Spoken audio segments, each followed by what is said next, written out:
Beleza. Agora vamos ver esse projeto, tá? Primeiro, o que eu preciso mostrar pra vocês? Esse aqui é o Kaggle. É um site pra cientista de dados aí. Normalmente a galera tem conta aqui, né? E tem várias coisas legais aqui. Tem competições, no geral, ó. Inclusive, quem quiser participar aí comigo, a gente participa de umas competiçõezinhas. Eu não participei de tantas até hoje, mas pretendo participar de mais. Eu tenho estudado bastante pra conseguir participar de forma agradável nessas competições, né? Mas aqui, por exemplo, é, 100 mil dólares, né, de recompensa, né? NFL Big Data Bowl, né, que tem 100 mil dólares também. Enfim, tem várias competições aqui. Tem umas que são só por conhecimento, né? Mas tem várias competições interessantes aí pra vocês verem, darem uma olhada, né? No mínimo, dar um submit lá na ideia de vocês, né? Aqui tem um leaderboard, né? Basicamente, a galera que tá ganhando aqui. A galera tá ganhando esse cara aqui, Russian Resident Not Eligible, sei lá. Esse cara aqui tá ganhando, né? Enfim. E tem vários outros datasets ali, enfim, que você pode praticar, né? Tem também datasets que não tem competição, é só pra você praticar mesmo. E às vezes é bom pra você não só treinar, mas você pegar esse dataset pra você mesmo usar, né? Por exemplo, eu já usei esse aqui do Bitcoin, né? Esse aqui não especificamente, mas outro dataset do Bitcoin. E aprendi bastante, né? Prever esse dataset, prever esse tipo de dado, né? Tem aqui também, olha que legal, isso aqui é Learn, né? Tem alguns cursos, né? A respeito de alguns campos aí da ciência de dados, né? Então você pode aprender aqui, por exemplo, Machine Learning, tem aqui, né? Eu não fiz, tá? Eu não gostei tanto do modelo deles, tá? Mas enfim, é, talvez vocês gostem, beleza? Então vamos dar uma olhada aqui nesse aqui do Titanic, tá? É uma competição que a recompensa é conhecimento, beleza? É muito legal vocês darem uma olhada depois nos códigos da galera e tal, verem, né? Por exemplo, eu tô com esse aqui pra ver, ó. Esse aqui é um modelo de aprendizado de máquina também, Machine Learning, né? E é bem interessante que esse cara aqui, ele é muito brabo, um maluco chinês aí. Eu vi que ele é bom e eu abri aqui pra dar uma olhada, né? No que ele fez, beleza? Mas enfim, vamos olhar aqui o Titanic, tá? Titanic é basicamente esse dataset aqui, o treino, né? Normalmente você vai separar o dataset em treino e teste, beleza? O treino, você vai treinar o seu modelo, você vai jogar lá os dados para ele aprender como é que o dataset funciona.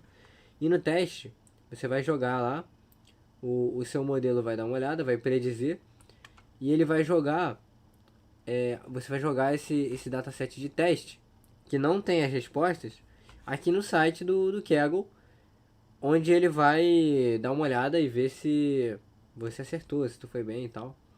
Quanto por cento você acertou, né? Se vocês derem uma olhada, não sei se dá pra ver aqui. Acho que não dá. Enfim. A galera previu um aqui, pelo que eu tô entendendo. Ela previu todos, mas talvez, sei lá. Existe alguma forma de fazer isso burlando o sistema, né? Mas enfim. Tudo bem. Vamos dar uma olhada aqui na. Cadê data? Aqui. Vamos dar uma olhada em cada coluna, certo? A gente tem uma coluna chamada Survival, né? Se for zero, a pessoa não sobreviveu. Deixa eu ver quanto tempo tem. E se for um, a pessoa sobreviveu, tá? P-Class é o ticket, né? A classe do ticket. Se for terceira classe, né? Provavelmente deve ser que é um ticket mais barato, né? Deve ter sido uma alocação pior ali de cabine, né? Então, talvez tenha a ver as mortes também com a condição financeira da pessoa, né? Deve ser isso que o ticket consegue ajudar a gente. Sexo, tá? Já adianto pra vocês que, como sugere, né? Os homens morrem muito mais que as mulheres, tá? Como vocês sabem, aí tem esse meme, mas aqui é real, tá? É real mesmo. Aqui tem um ano, a idade em anos, né? Da pessoa, tá?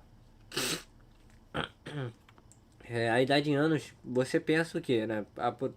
Eu imagino que as pessoas mais velhinhas devem morrer mais, sacou? E os mais jovens têm maior chance de se salvar, né? Aqui a gente tem também o número de esposas ou irmãos a bordo do Titanic, né? Em cada pessoa.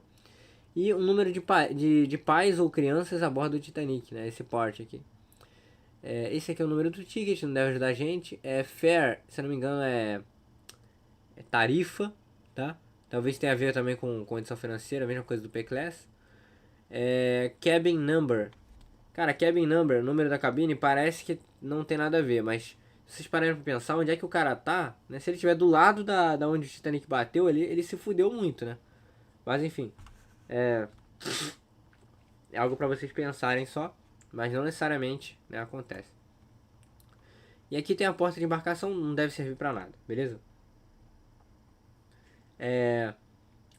E aí, é interessante vocês verem o seguinte, eu tentei dar uma estudada nos dados aqui, depois tá no dataset, o nosso querido amigo lá, Kenji, ele deu uma estudada a mais nos dados, tá? Por quê? Porque a gente está tentando se aproximar do Data Science e não ficar no Machine Learning apenas, tá? A gente está tentando dar uma estudada nos dados para a gente saber o que a gente está falando, certo? Então, beleza. Vamos dar uma olhada aqui nos dados em si, que ele não plotou ali a tabela, mas enfim. Eu acho que é legal, né? A gente dá uma olhadinha aqui no train. Beleza. Ó, tem o Passenger ID, não vai ajudar a gente, né? O Survival é o que a gente quer prever, se o cara sobreviveu ou não. P-Class, basicamente a classe do bilhete, a gente já viu. Então tem aqui 3, 1, 3, 1, enfim. Deve ter um 2 pra lá. Nome não vai ajudar a gente muito também não, então a gente deve tirar o nome, certo? Se o sexo é masculino ou feminino. A idade, né? Idade também.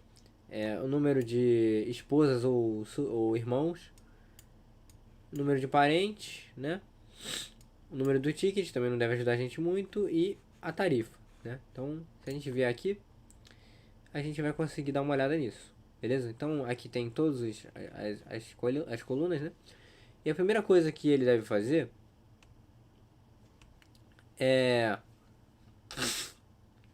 Seguinte, ele pegou aqui o training, né? Beleza?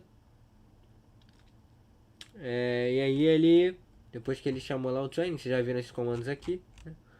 Ele deu um info aqui, né? Para que é o info? Ele deu uma olhada para ver a quantidade de dados nulos que tem aqui no dataset, né? Então, por exemplo, você já viu que a idade tem alguns dados nulos, né? E o cabine tem uma porrada de dados nulos, né?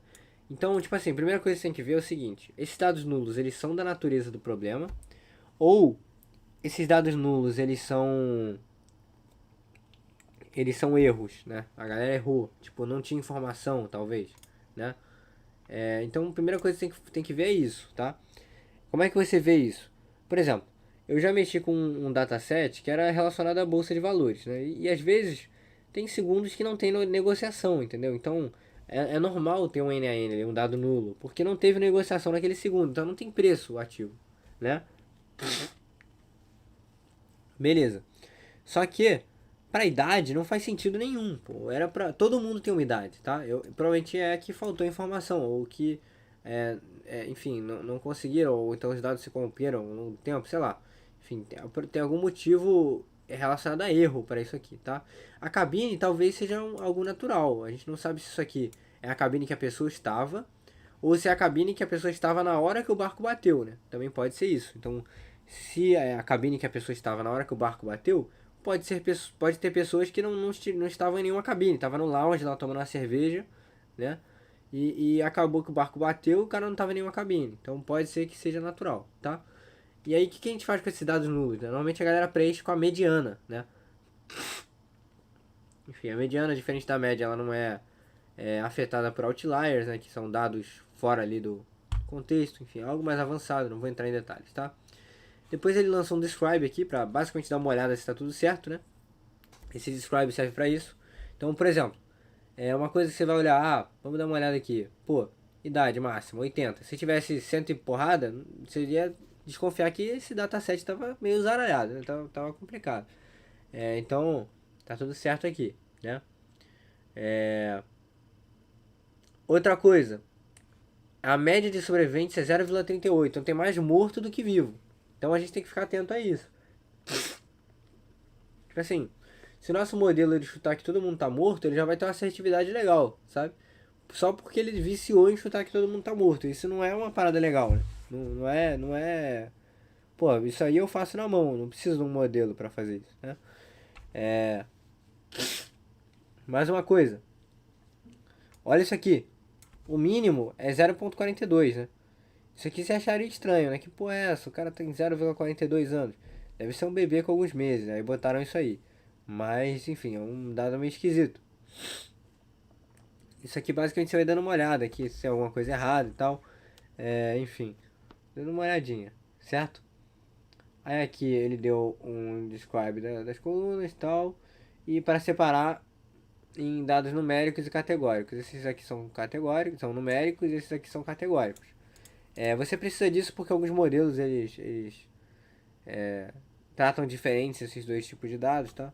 E aí, enfim, às vezes você vai ter que jogar na conta lá. E aí você tem que separar esses dados, tá? Então, beleza. Aqui ele plotou basicamente histogramas de cada uma das colunas para ver se eles estão normalmente distribuídos. Eu acho que deve ser para isso, tá? Porque esses tipos de dados normalmente distribuídos, eles têm algumas propriedades dentro da estatística que são bem interessantes. Então ele basicamente vai querer dar uma olhada nisso, tá? Então, aqui, a idade está mais ou menos normalmente distribuída, tá? Em formato de sino, né? É isso que eles chamam de formato de sino, beleza? Parece um formato... Lembra um pouco, né? Não tá exatamente, mas lembra um pouco. E aqui é zero lembra, não lembra nada. Então, aqui não tá normalmente distribuído, aqui lembra um pouquinho, tá? A idade. Beleza. Aqui já começa a ficar interessante. Ele plotou a correlação entre as variáveis, né? Correlação é assim. Vamos supor que eu tenho duas moedas, né? E aí, quando uma moeda sobe, R$ 1, a outra moeda sobe 0,8, né? Então, o real e, sei lá, uma outra moeda, sei lá, peso argentino. Vamos supor que eles tivessem uma correlação de 80%. Sei lá, o real sobe R$ 1 e o peso sobe 0,8 toda vez, sabe? Então, é uma correlação, tá? E pode haver uma correlação inversa também, que também é interessante pra gente. Então, toda vez que, sei lá, o real sobe R$ 1, o dólar cai R$ 1, sacou? O que é bem mais natural, né? E aí, isso também interessa a gente. O único caso que não interessa a gente é quando a correlação é zero, né? Então, tipo, por exemplo, eu coleto dados de, sei lá, de quantidade de vezes que um cara comeu chocolate na Bélgica e quantidade de vezes que eu gabaritei a prova. A correlação vai ser nula, né? Não tem nada a ver uma coisa com a outra. Isso aí não é legal pra gente, não serve pra nada, beleza? Então, quando tá mais próximo desse roxinho, rosinho aqui, por exemplo, a correlação da idade com a tarifa do ticket. Não tem sentido nenhum, certo?